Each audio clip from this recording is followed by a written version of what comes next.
একটা সময় ছিল যখন বাবর আজম নাম শুনলেই দর্শকরা মনে করত আজ আবার সেঞ্চুরির আতশবাজি ফাটবে, কিন্তু এখনকার দৃশ্যটা যেন উল্টো। মাঠে নামলেই সবাই ভাবে আচ্ছা আজ কত রান করে থামবে সেঞ্চুরি। ওটা তো এখন বাবরের কাছে যেন হারানো প্রেমিকার মতো মনে পড়ে, কিন্তু দেখা মেলে না। রাওয়ালপিন্ডিতে শ্রীলঙ্কার বিপক্ষে প্রথম ওয়ানডে খেলতে নেমে বাবর আবারও সেই পুরনো গল্পটা লিখলেন। শুরুটা ছিল আশাব্যঞ্জক, দর্শকরা ভাবছিল এই তো আজ হয়তো খরা কাটবে, কিন্তু ওয়ানেন্দু হাসারাঙ্গা নামের এক রহস্যময় জাদুকর এসে বাবরের ব্যাটে তালা মেরে দিলেন। 24তম ওভারে গুগলি ছুড়ে বাবরকে বোল্ড করে দিলেন।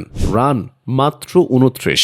দর্শকরা তখন মাথায় হাত দিয়ে বলছে আরে ভাই আবারও হলো না। এখন অবস্থা এমন দাঁড়িয়েছে যে আন্তর্জাতিক ক্রিকেটে 3 সংস্করণ মিলিয়ে টানা 83 ইনিংস সেঞ্চুরিহীন বাবর আজম। শুনতে যতটা ভয়ঙ্কর, দেখতে তার চেয়েও বেশি মজার, কারণ এই তালিকায় তিনি গিয়ে দাঁড়ালেন বিরাট কোহলির পাশে। কোহলি একসময় 83 ইনিংস সেঞ্চুরিবিহীন ছিলেন, তখন বাবরই সোশ্যাল মিডিয়ায় লিখেছিলেন এই সময়টাও কেটে যাবে, শক্ত থাকো। এখন দর্শকরা মজা করে বলছে বাবর ভাই নিজের জন্য ওই পোস্টটা আবার শেয়ার করে দেন না। বাবরের সর্বশেষ সেঞ্চুরি এসেছে 2023 সালে নেপালের বিপক্ষে। তারপর থেকে তিনি যেন সেঞ্চুরির সঙ্গে লুকোচুরি খেলছেন। 83 ইনিংসে সর্বোচ্চ রান করেছেন 81, 50 করেছেন 20 বার, কিন্তু 3 অঙ্কের দেখা নেই, গড় মাত্র 31.06। ক্রিকেট প্রেমীরা এখন মজা করে বলছে বাবরের ব্যাটে সেঞ্চুরি আসবে, কিন্তু সেটা হয়তো তখনই যখন আমরা অবসর নিয়ে নাতি নাতনিদের সঙ্গে মাঠে যাব।